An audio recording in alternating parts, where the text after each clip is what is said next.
అందరికీ నమస్కారం. ఈ రోజున విశాఖ జిల్లా కోవిడ్ మీద టాస్క్ ఫోర్స్ కమిటీ మీటింగ్ జరిగింది. జిల్లా కలెక్టర్ గారు, జీవీఎంసీ కమిషనర్ గారు, జాయింట్ కలెక్టర్ గారు, అలాగే మన ఆంధ్ర మెడికల్ కాలేజ్ ప్రిన్సిపల్ గారు, డిఎంహెచ్ఓ గారు, డిసిహెచ్ఎస్ గారు, మన శాసనసభ్యులు ధర్మశ్రీ గారు అందరూ కూడా పాల్గొనడం జరిగింది.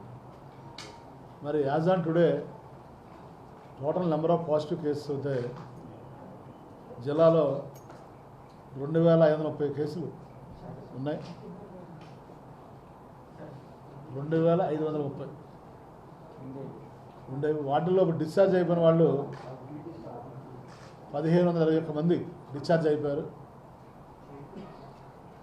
అలాగే ప్రజెంట్ యాక్టివ్ కేసెస్ అయితే 963 ఉన్నాయి. 963 కేసులు ఉన్నాయి ప్రజెంట్ యాక్టివ్ కేసెస్. తర్వాత డెత్స్ 46 అయింది ఇప్పటివరకు, ఫస్ట్ నుంచి ఇప్పటివరకు. ఇవి కాకుండా మరి వీటిలో క్లస్టర్ కంటైన్మెంట్స్ చూసుకుంటే మనం 129 యాక్టివ్ క్లస్టర్స్ ఉన్నాయి, వెరీ యాక్టివ్. 200 ఉన్నాయి. అలాగే నామినెంట్ ఏమో 217 ఉన్నాయి, డీనోటిఫైడ్ 39 చేసాం.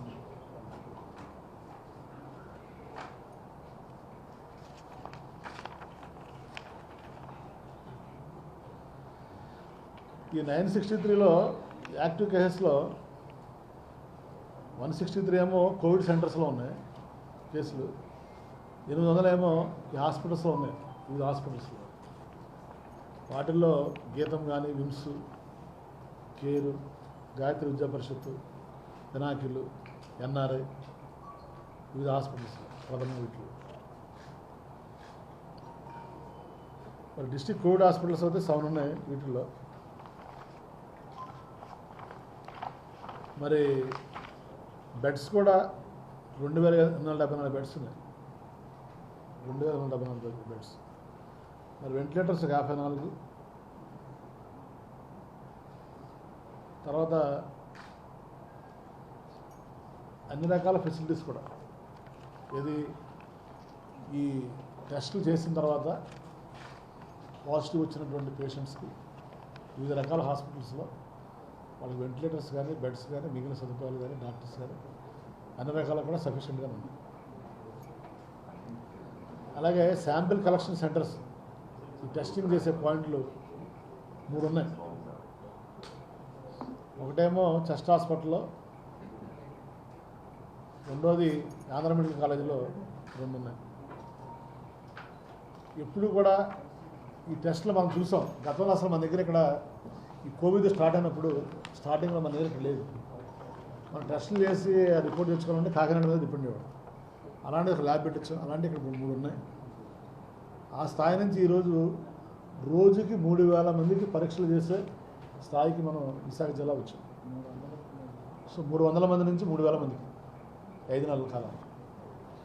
ఇప్పుడు కలెక్టర్ గారు చెప్పాను, ఇంకా అవసరమైతే ఈ సామర్థ్యాన్ని కూడా పెంచి ఇంకొక 1000 మందిని వారం రోజులు 10 రోజుల్లో ఈ సామర్థ్యాన్ని కూడా పెంచి రోజుకు 4000 మందికి టెస్టులు చేసే సామర్థ్యం స్థాయికి మన జిల్లా వెళ్ళాలని, వచ్చిన వాళ్ళు ఎవరో కూడా టెస్టులు మాకు చేయట్లేదు అనే కంప్లైంట్ రాకుండా చూసుకోమని కోరడం కూడా జరిగింది.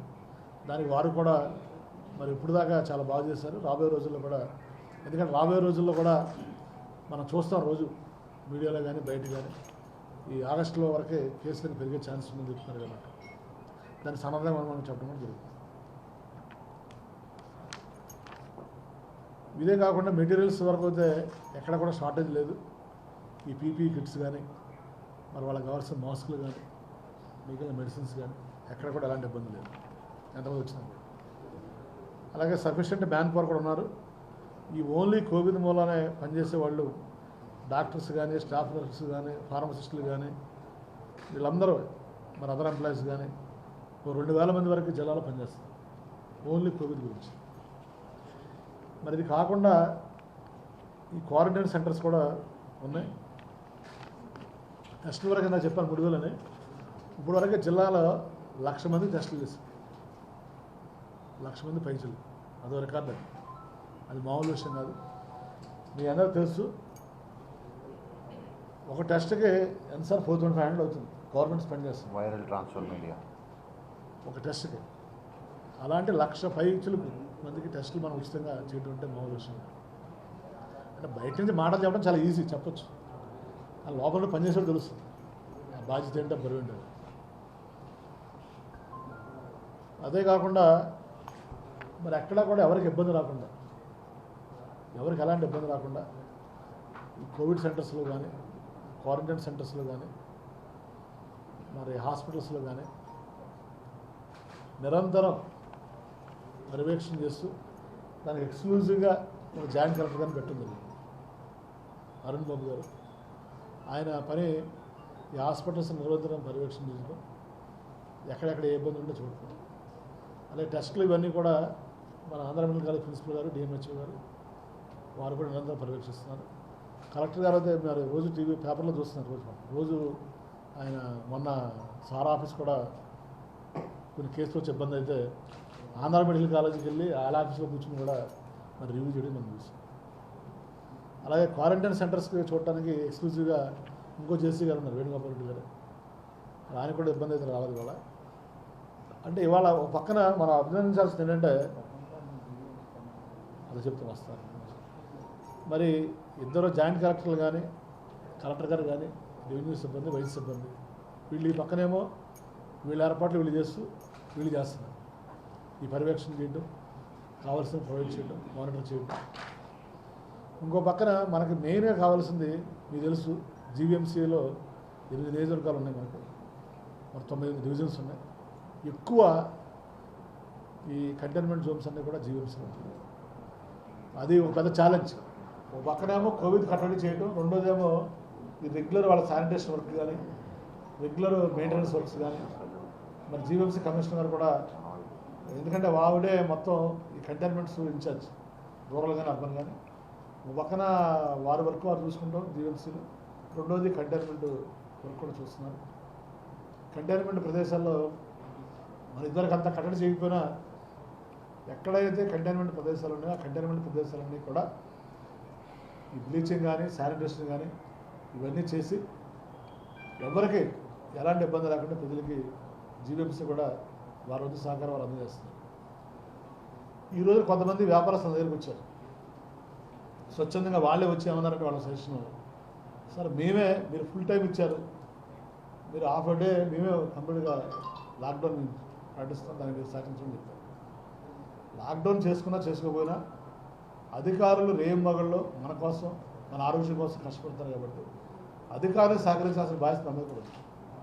మనం కూడా అవసరం ఉంటేనే బయటకు వచ్చినప్పుడు కూడా మాస్కులు పెట్టుకుని భౌతిక దూరం పాటించి, మరి వాటితో పాటు మనం ఎక్కడా కూడా గుంపులుగా ఉండకుండా, ఎక్కడా కూడా సామూహికంగా ఉండకుండా, ఎక్కడ కూడా అన్నెసరీ గ్యాదరింగ్స్ పెట్టుకోకుండా, మనం ఈ కరోనాని కట్టడి చేయకపోయినా పర్లా, కరోనా నియంత్రించే విధిగా మనం పనిచేయాలి. ప్రతిబంధన కూడా నాకు విజ్ఞప్తి చేస్తాం. సో మేము కూడా ఈ ధరల కంటే ఎక్కడికక్కడ తగ్గించేస్తాం ఈ గ్యాదరింగ్లు కానీ, మీటింగ్లు కానీ. అన్లాక్లో ఉన్నా కూడా దయచేసి మరి ఇప్పుడు కూడా వీళ్ళు పనిచేసే సిబ్బంది కూడా భయపడే పరిస్థితి వచ్చింది. ఎందుకంటే రోజు రోజుకి పెరిగిపోతున్నాయి కాబట్టి మనందరం కూడా స్వీయ నియంత్రణలోకి వెళ్ళి దీనికి ప్రతి ఒక్కరు కూడా సహకరించాలని, అలాగే కొన్ని చోట్ల కంప్లైంట్ వచ్చినప్పుడు కూడా అధికారుల దృష్టికి తీసుకోవడం జరుగుతుంది. మన క్వారంటైన్ సెంటర్లో కూడా భోజనం గురించి వాళ్ళు చెప్తే స్వయంగా నేనే వెళ్ళి పరిశీలన జరిగింది. నేను నాతో పాటు జాయింట్ కలెక్టర్ గారు అక్కడ ఏర్పాట్లు బ్రహ్మాండమని చెప్పారు. అలాగే ఐసోలేషన్ హాస్పిటల్ కూడా మొన్న ఇద్దరు పాల్గొని చెప్తే కలెక్టర్ గారు, జిల్లా కలెక్టర్ గారు మన విమ్స్కి వెళ్ళారు, అక్కడ కూడా వారు పరిశీలన జరిగింది. సో నేను కూడా రేపు వెళ్తాను. సో ఎక్కడైనా కానీ రూముల్లో కూర్చొని మీటింగ్లో పెట్టడం కాకుండా ఫీల్డ్లో కూడా అధికారులు, ప్రజాప్రతినిధులు మేము కూడా తిరుగుతున్నాం. తప్పనిసరిగా వీలైనంత మా శక్తి మేరకు ప్రతి ఒక్కరికి మెరుగైనటువంటి వైద్య సదుపాయం అందించాలి, మెరుగైనటువంటి ఆహారం అందించాలి, మెరుగైనటువంటి ప్రమాణాలతోటి వీళ్ళకి సేవలు అందించాలనేదే గౌరవ ముఖ్యమంత్రి గారిది, జగన్మోహన్ గారి ఉద్దేశం. అందుకని వారు ఏం చేశారంటే ఇంకా ఇలాగా సెంట్రలైజ్డ్ కాకుండా దీన్ని డీసెంట్రలైజ్ చేయమని కలెక్టర్ గారికి వీడియో కాన్ఫరెన్స్ చెప్తే వారు ఇప్పుడు ఏం చెప్పారంటే, ఇప్పుడు మనకి పిహెచ్సీలు, సిహెచ్సీలు ఎక్కడెక్కడైతే ఉన్నాయో, గ్రామ సచివాలయాలు ఎక్కడెక్కడైతే ఉన్నాయో ఆ గ్రామ సచివాలయాలు పిహెచ్సి సిహెచ్సిలోనే ఈ కరోనా సంబంధించిన టెస్టులు కానీ వైద్యం కానీ ఎక్కడెక్కడే చేయించుకునే విధంగా ఏర్పాట్లు చేయమని జిల్లా కలెక్టర్ గారు చెప్పడం, జిల్లా కలెక్టర్ గారు ఏమో సంబంధిత అధికారులు చెప్పి మరి వాళ్ళకు కూడా అవగాహన ఉన్నారు కాబట్టి వాళ్ళు ట్రైనింగ్ కూడా ఇప్పిస్తున్నారు. ఇప్పుడు జాయింట్ కలెక్టర్ గారు నిన్న పాడేరు వెళ్ళి వాళ్ళకి ట్రైనింగ్ ఇచ్చారు. ఇప్పుడు అనకాపల్లిలో నర్సీపట్నం వెళ్ళి వాళ్ళకి ట్రైనింగ్ ఇస్తున్నారు. ఇచ్చి ఈ సచివాలయ సిబ్బంది, పిహెచ్సి సిబ్బంది, సిహెచ్సి సిబ్బంది కలిసి స్థానికంగానే ఇంకా వాళ్ళేదో పాడేరు నుంచో నర్సీపట్నం నుంచో విశాఖపట్నం రామస్సులో టెస్టుల కోసం కానీ వైద్యం కోసం కానీ స్థానికంగా వాళ్ళ ఏర్పాట్లు వాళ్ళు చేసుకోమని చెప్పారు. నియోజకవర్గ స్థాయిలో ఏ నియోజకవర్గానికి ఆ నియోజకవర్గంలోనే ఈ టెస్టుల గురించి కానీ వైద్యం గురించి కానీ అక్కడ ఏర్పాట్లు చేయించి ప్రజలకు ఎలాంటి ఇబ్బంది లేకుండా కూడా చేయాలనేది ప్రభుత్వ ఉద్దేశం. సో దానిలో భాగంగానే ఈ రోజున ఈ యొక్క అడ్మినిస్ట్రేషన్ కానీ లేకపోతే ఇన్ఫ్రాస్ట్రక్చర్ కానీ ఈ ఫెసిలిటీస్ క్రియేట్ చేసే పద్ధతిలో వాళ్ళకి డీసెంట్రలైజ్ కూడా చేసి ఈ రోజున ప్రజలకు మరింత మెరుగైనటువంటి సదుపాయాలు కల్పించమని గౌరవ ముఖ్యమంత్రి గారు మన ఆదేశాలు ఇచ్చారు. కాబట్టి వారి ఆదేశాల ప్రకారం మరి రాబోయే రోజుల్లో ఈ కేసులు కూడా పెరిగే అవకాశం ఉంది. కాబట్టి ప్రజలకి ఎక్కడ కూడా ఇబ్బంది కలగకుండా ఏ సచివాలయ పరిధిలో ఆ సచివాలయంలోనే, ఏ పిహెచ్సి పరిధిలో ఆ పిహెచ్సిలోనే, ఏ సిహెచ్సి పరిధిలో ఆ సిహెచ్సిలోనే వీళ్ళకి పరీక్షలు కానీ వైద్యం కానీ అందజేసే కార్యక్రమం ఏర్పాటు చేయడం జరుగుతుందని. సో ప్రజల యొక్క ప్రాణాల గురించి కానీ వైద్యం గురించి కానీ వారి భద్రత విషయంలో కానీ ప్రభుత్వం ఈరోజు రోజుకి 4 నుంచి 5 కోట్లు లేదు సార్ అంతే కదా ఖర్చు పెడుతుంది రోజుకి రాష్ట్ర వ్యాప్తంగా. అలాగే దేశంలో ఎక్కడ లేని విధంగా 11 లక్షల పైగా మనం టెస్టులు చేసాం. దేశంలో ఎక్కడ లేని విధంగా ప్రతి జిల్లాగా కోవిడ్ సెంటర్ పెట్టి ₹1 కోటి అలాట్మెంట్ కూడా ఇచ్చారు గౌరవ ముఖ్యమంత్రి గారు. నాకు ప్రజల యొక్క ప్రాణాలు ఇంపార్టెంట్, వాళ్ళకి మెరుగైనటువంటి వైద్య సదుపాయాలు అందజేయాలి, అది ఇంపార్టెంట్ అని ఎక్కడా కూడా మరి మీరు చూశారు.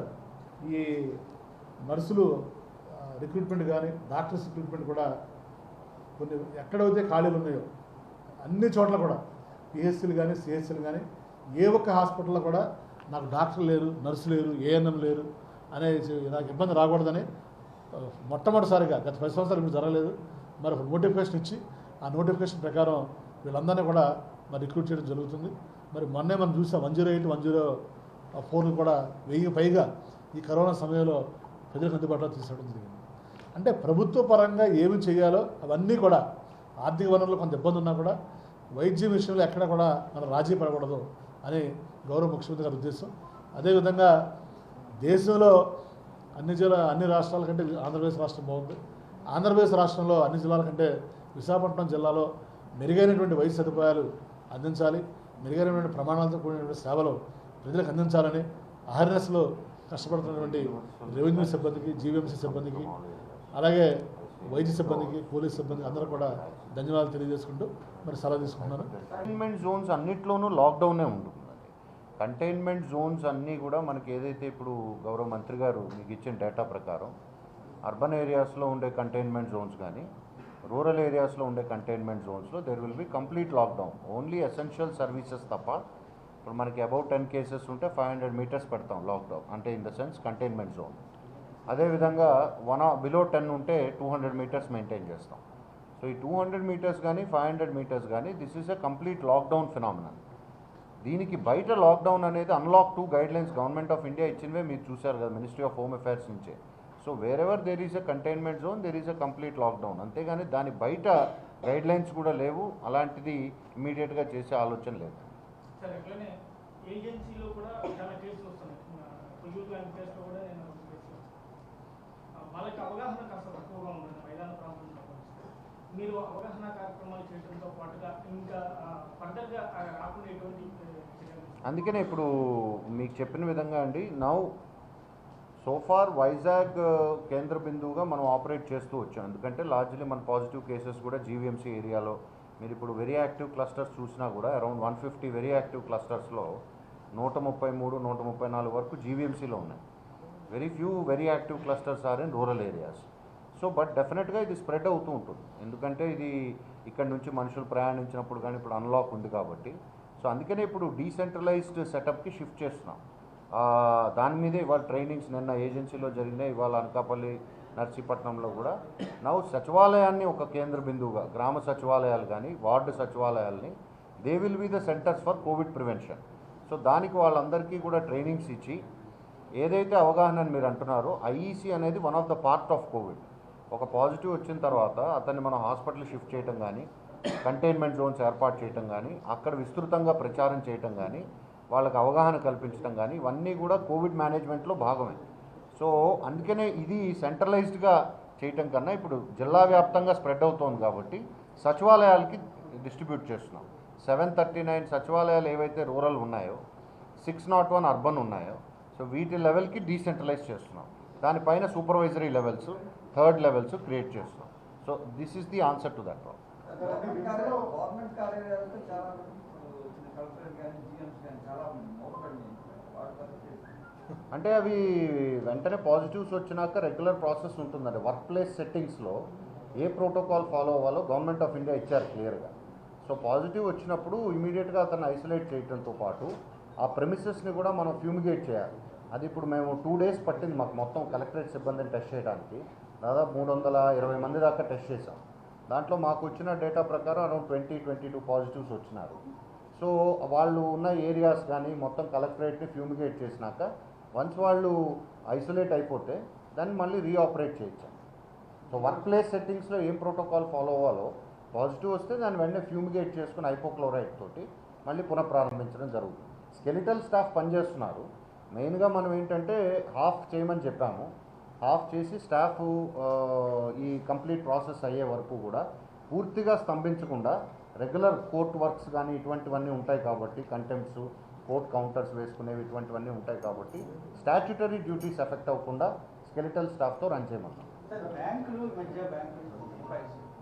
1 గంట 2 గంటలు చేస్తాం ఈమెయిల్ ద్వారా అంటే బ్యాంక్స్కి సంబంధించి దెర్ ఈజ్ ఎ బాడీ అండి, నోడల్ బాడీ ఉంది, స్టేట్ లెవెల్ బ్యాంకర్స్ కమిటీ ఉంది.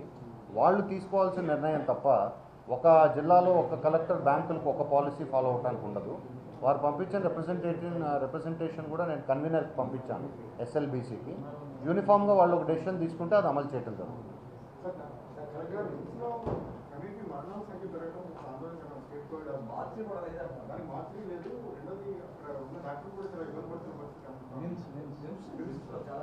నో అంటే విమ్స్ మీరు గుర్తుపెట్టుకోవాల్సింది ఏంటంటే విమ్స్ ఈజ్ డెఫినెట్గా ఇది ఆందోళన కలిగించే విషయమే.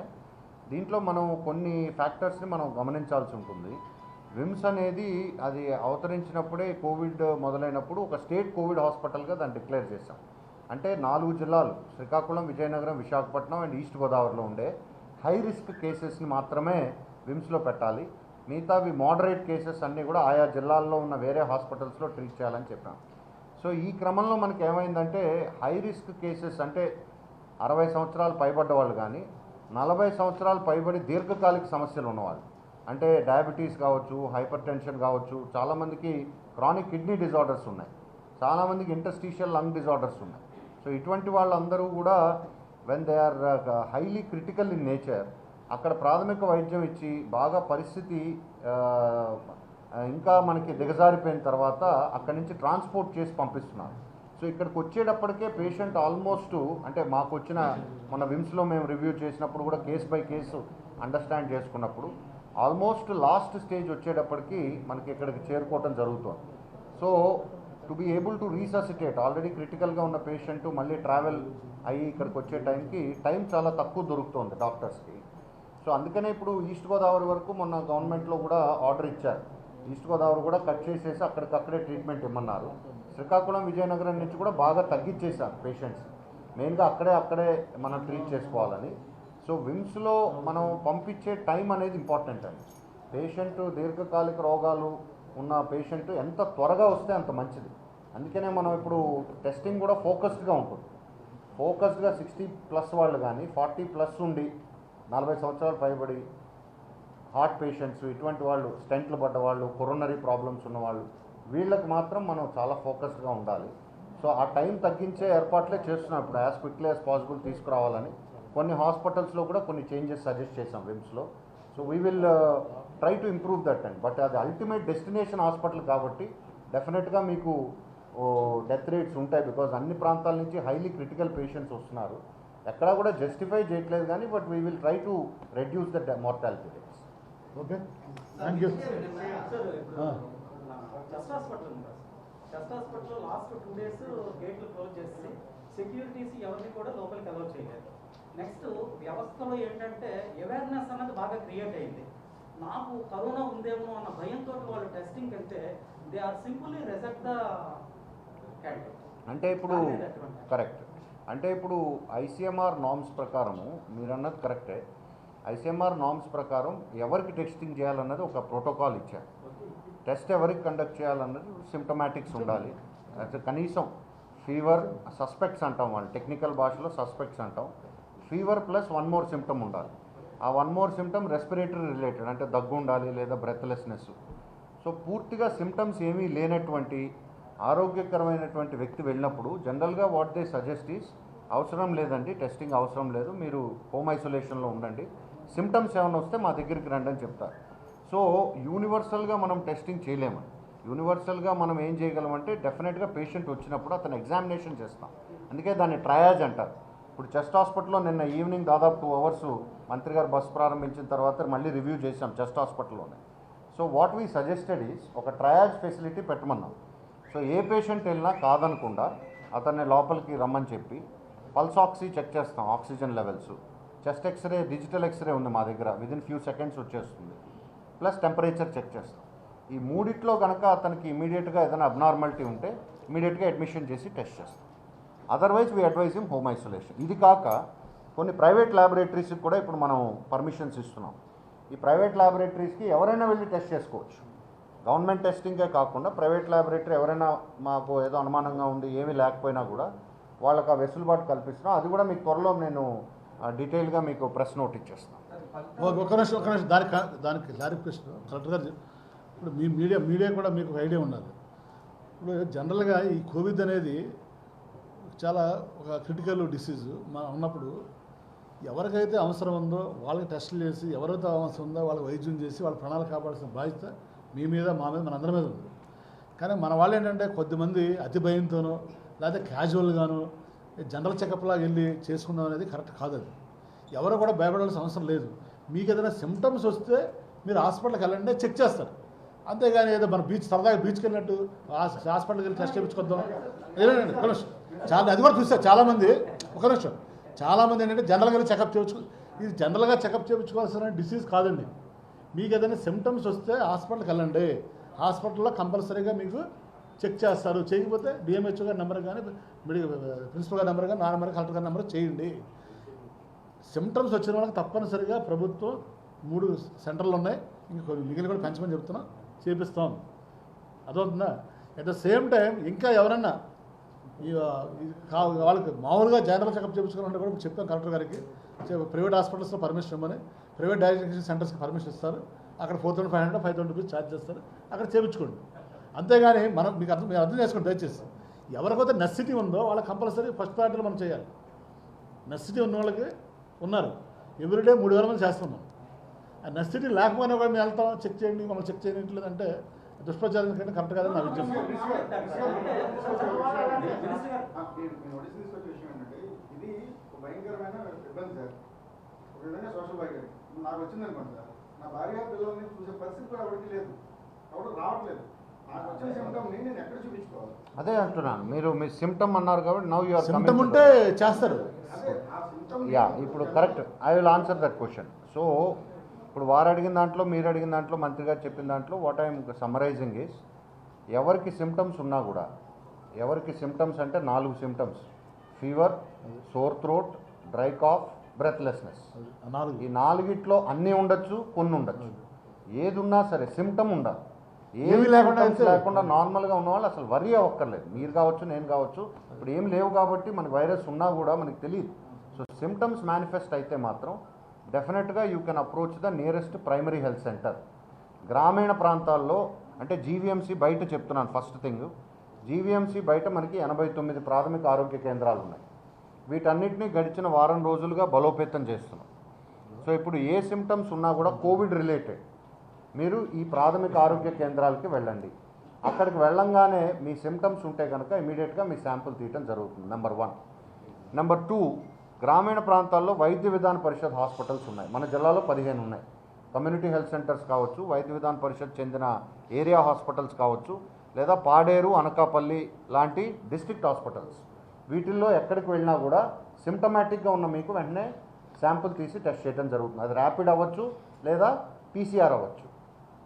పట్టణ ప్రాంతాలకు వచ్చేటప్పటికి జీవీఎంసీలో ప్రాథమికంగా మనకి 72 అంటే పాత వార్డ్స్ ప్రకారము కొత్త వార్డ్స్ ప్రకారం మనం చూస్తే we have planned according to the old ward system 72 ప్రకారం ప్రతి వార్డుకి కూడా ఒక వార్డ్ హెల్త్ సెంటర్ని అటాచ్ చేశాం. మనకున్న మ్యాక్స్ సెంటర్స్ ఉన్నాయి, ముఖ్యమంత్రి ఆరోగ్య కేంద్రాలు అనేది మనకి 25 ఉన్నాయి. ఇది కాక 2 ఫస్ట్ లెవెల్ రెఫరల్ యూనిట్స్ ఉన్నాయి, ఎఫ్ఆర్యూస్ ఉన్నాయి. సో వీటన్నిటిని కూడా నోటిఫై చేస్తున్నాం. ఫలానా వార్డ్ నెంబర్ 10లో ఉన్న మీకు ఏదైనా సిమ్టమ్స్ ఉంటే ఏ హాస్పిటల్కి వెళ్ళాలి, లేదు సీరియస్ సిమ్టమ్స్ ఉన్నాయంటే వార్డ్ లెవెల్లో ప్రాథమికంగా చెప్తున్నాను. బాగా సీరియస్గా బ్రెత్లెస్నెస్ ఉందంటే first option is to go to the chest hospital. And chest హాస్పిటల్లో ఎవరు కూడా మీరు సిమ్టమాటిక్ ఉంటే అడ్మిషన్ రిజెక్ట్ చేయరు. విన్నారా? ఏమీ సిమ్టమ్స్ లేకపోతే మాత్రం ఐసీఎంఆర్ ప్రోటోకాల్కి విరుద్ధంగా ఉంటుంది. Is it clear? Okay. So PHCs ప్రాథమిక ఆరోగ్య కేంద్రాలు రూరల్ ఏరియాస్, అర్బన్ ఏరియాస్లో జీవీఎంసీ, ఇది నేను డీటెయిల్ ప్రెస్ నోట్ కూడా ఇస్తాం 1 or 2 డేస్లో. సో ఈ అర్బన్ ఏరియాస్కి మాత్రం max centres, first level referral units, ఈ 2 లేని చోట్ల ఒక వార్డ్ హెల్త్ సెంటర్ని ఏర్పాటు చేస్తాం. సో దాంట్లో we will be notifying all the places where you can go. అక్కడికి మీరు వెళ్ళి మీ సిమ్టమ్స్ని చెక్ చేయించుకోండి. వెంటనే సిమ్టమ్ ఉండగానే వెంటనే శాంపుల్ తీస్తారు. సో శాంపుల్ ఇదివరకు వారు చెప్పినట్లుగా మీ చెస్ట్ హాస్పిటల్కి వెళ్ళండి అన్నారు, అట్లా ఉండదు. So we will be collecting the sample. Maybe test result rapid టెస్ట్లు ఉంటే వెంటనే వచ్చేస్తాయి, లేకపోతే బై ఈవినింగో నెక్స్ట్ డేకో వస్తాయి. ఆ టెస్టింగ్ ల్యాబ్స్ కూడా మీరు నోట్ చేసుకోవాల్సింది డీసెంట్రలైజ్ చేసాం. విఆర్డిఎల్ ల్యాబ్ అనేది ఆంధ్ర మెడికల్ కాలేజ్లో ఉన్నది, పీసీఆర్ ల్యాబ్ అవి 4 మెషిన్స్ ఉన్నాయి, అవి ఇక్కడే చేస్తాం. ట్రూనాట్ ల్యాబ్స్ మాత్రం నియోజకవర్గానికి ఒకటి ఏర్పాటు చేశాం. సో అరకు అసెంబ్లీ కాన్స్టిట్యున్సీలో ఉన్న మండలాలన్నీ కూడా శాంపుల్స్ తీసినవి అరకులోనే టెస్ట్ అయిపోతాయి. పాడేరులో తీసినవన్నీ కూడా పాడేరు కేంద్ర బిందువుగా అక్కడే టెస్టింగ్ అవుతుంది. చోడవరం నియోజకవర్గంలో ఉన్నటువంటి బుచ్చేపేట, చోడవరం, రావికంతం, రోలుగుంట మండలాలన్నీ చోడవరం కమ్యూనిటీ హెల్త్ సెంటర్లోనే ల్యాబ్ ఏర్పాటు చేశాం. నర్సీపట్నం ఏరియా హాస్పిటల్లో ల్యాబ్ ఏర్పాటు చేశాం. సో ఈ విధంగా మన జిల్లాలో ఉన్నటువంటి 10 గ్రామీణ అసెంబ్లీ నియోజకవర్గాల్లో నియోజకవర్గ హెడ్ క్వార్టర్స్లోనే ల్యాబ్స్ ఉంటాయి. జీవీఎంసీ పరిధిలో ఉన్న వాళ్ళందరికీ కూడా 2 ల్యాబ్స్, ఒకటి విఆర్డిఎల్లో ఉంటుంది, ఒకటి సిడిఎస్టీలో ఉంటుంది. సో ల్యాబ్స్కి కొరత లేదు. డీసెంట్రలైజ్డ్గా మీకు కిట్స్ ఇచ్చినప్పుడు మీరు ఆ సిమ్టమ్స్తో వెళ్తే మాత్రం ఖచ్చితంగా మీ శాంపుల్ తీయటం జరుగుతుంది. ఫీవర్ క్లినిక్స్ కూడా ఆపరేషనలైజ్ అవుతాయి. ఫీవర్ క్లినిక్స్ ఎక్కడ పెడతామంటే ఓన్లీ కంటైన్మెంట్ జోన్స్లో పెడతాం. ఫీవర్ క్లినిక్ అన్న కాన్సెప్టే కంటైన్మెంట్ జోన్స్లో ఉంటుంది. సంజీవిని బస్సెస్ 5 బస్సెస్ నిన్న వచ్చినాయండి. 5వ బస్సు 4వది ఇంకా రెడీ అవుతుంది, స్టిక్కరింగ్ అవుతోంది. ఇవాళ ఈవినింగ్కి అది కూడా రెడీ అవుతుంది. ఒకటి మేము ఈఎన్టీ హాస్పిటల్లో పెడుతున్నాము, ఎందుకంటే ఈఎన్టీలో మనకి చాలా శాంపుల్స్ కలెక్షన్కి డిమాండ్ ఉంది కాబట్టి అందరూ కూడా హాస్పిటల్ లోపు వెళ్ళి మళ్ళీ వాళ్ళకి స్ప్రెడ్ అవటం కన్నా ఓపెన్ ఏరియాలో బయట నుంచే శాంపుల్ తీసి వాళ్ళకి పంపించడం జరుగుతుంది. ఒక బస్సుని పాడేరు డిస్ట్రిక్ట్ హాస్పిటల్లో ఏజెన్సీకి ప్రాధాన్యత ఇచ్చి ముందు అక్కడ పెడుతున్నాము. 2వ బస్సు ఏరియా హాస్పిటల్ నర్సీపట్నంలో ఏర్పాటు చేస్తున్నాము. 3వ బస్సు డిస్ట్రిక్ట్ హాస్పిటల్ అనకాపల్లిలో పెడుతున్నాము. 4వది నేను ఇందాక చెప్పినట్టు ఈఎన్టీ హాస్పిటల్లో ఏర్పాటు చేస్తున్నాము. 5వది పాయకరావుపేట ఏరియాలో ఒక బస్సుని ఏర్పాటు చేద్దామని we have planned accordingly. Buses అన్నీ రెడీ అవగానే వాటిని పంపించడం జరుగుతుంది.